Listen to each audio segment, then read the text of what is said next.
ចាជំរាបសួរពុកម៉ែបងប្អូនថ្ងៃនេះគឺនាងខ្ញុំគឺឆ្ងោតមាន់បងប្អូនគឺបបរមាន់ស្ងែបងប្អូនអញ្ចឹងគឺនាងខ្ញុំដាក់មាន់ស្ងោបងប្អូនចាគឺមាន់ចំនួន1ស្ងោ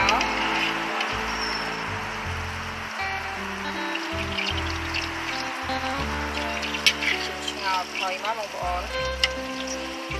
ស្ងោយើងដាក់ប៊ីចេងដាក់ទឹកត្រីដាក់អីនៅក្នុងហ្នឹងមកបងប្អូន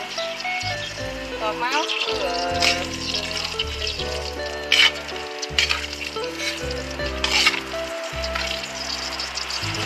ដើមចាអញ្ចឹងពេលយើងដេញទៅឲ្យសម្បូរមកយើងត្រូវដាក់ចូលក្នុងហ្នឹងមកបងប្អូនដើម្បីឲ្យបបរយើងឈ្ងុយបងប្អូន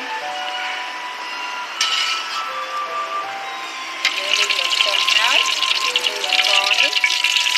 យើងត្រូវលីងដែរបងប្អូនយើងលីងដើម្បីកុំឲ្យអង្កររីកណា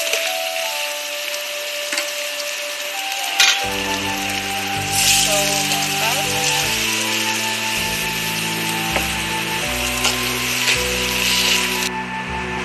តមកពេលដែលយើងឆ្ងល់មាន់នឹងឆ្អិនហើយយើងត្រូវលើកមាន់នឹងឡើងសិនបងប្អូន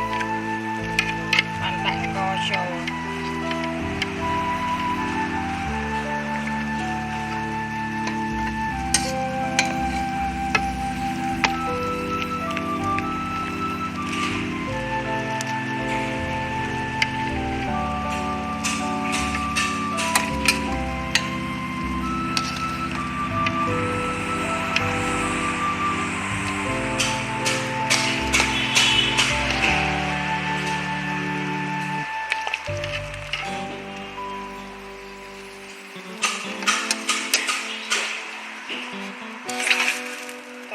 ពេលដែលយើងលីងអង្កររួចហើយយើងត្រូវដាក់ចូលមកបងប្អូន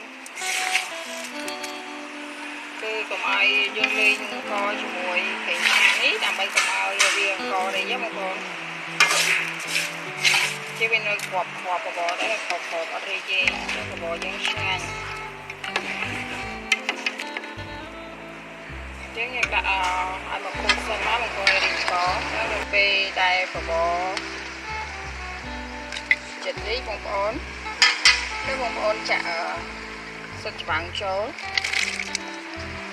គឺបើបងប្អូនចង់ជួយចិត្តសិតអីដាក់សិតហ្នឹងក៏បានដែរប៉ុន្តែខ្ញុំជួយចិត្តសិតច្បាំងខ្ញុំដាក់សិតច្បាំងបងប្អូន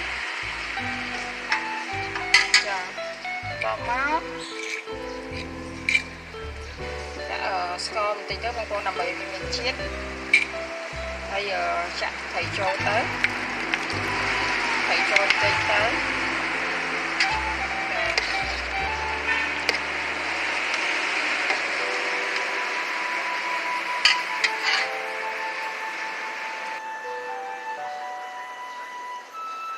ចាបន្ទាប់មកគឺយើងត្រូវដាក់សាច់ពៅចូលបងប្អូនសាច់ពៅហាន់ដុំមកចា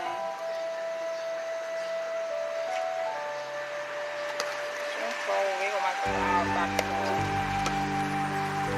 ចាបងប្អូនយើងលីងទៅគឺ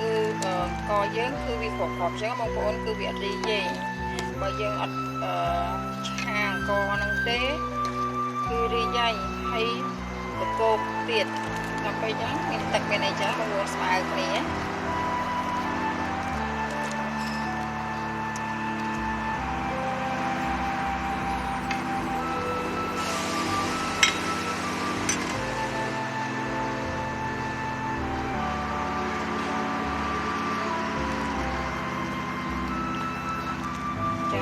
ចឹងស្អាតហើយបងប្អូន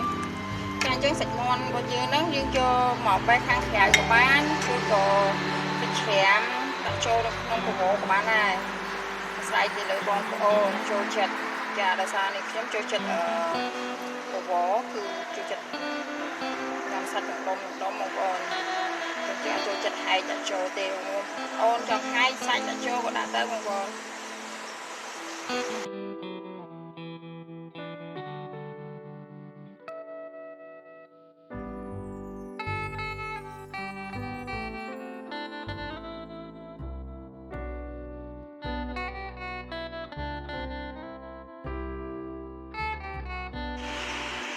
ចាអញ្ចឹងបបរសាច់មាន់យើងបានឆ្អិនហើយបងប្អូនអញ្ចឹងបងប្អូនចាអញ្ចឹងយើងអាចរោយជីដាក់ពីលើទៅបងប្អូនពីដាក់សៀងចាតាមចំណូលចិត្តម៉ែបងប្អូនចាអញ្ចឹងមានតែប៉ុណ្្នឹងទេបបរមាន់យើងបងប្អូនចាអរគុណច្រើនសម្រាប់ពុកម៉ែបងប្អូនបានតាមដានទស្សនាខ្សែវីដេអូរបស់នាងខ្ញុំកន្លងមកអញ្ចឹងសូមឲ្យពុកម៉ែបងប្អូនជួយ Subscribe ជួយ Share ជួយ Comment នៅក្នុងខាងក្រោមចាបើបងប្អូនចូលចិត្តនៅវីដេអូរបស់នាងខ្ញុំចាអញ្ចឹងមានតែប៉ុណ្្នឹងទេអរគុណច្រើនពុកម៉ែបងប្អូនសូមឲ្យសុខសប្បាយរស់ស៊ីមានបានទាំងអស់គ្នាចាសូមជម្រាបលា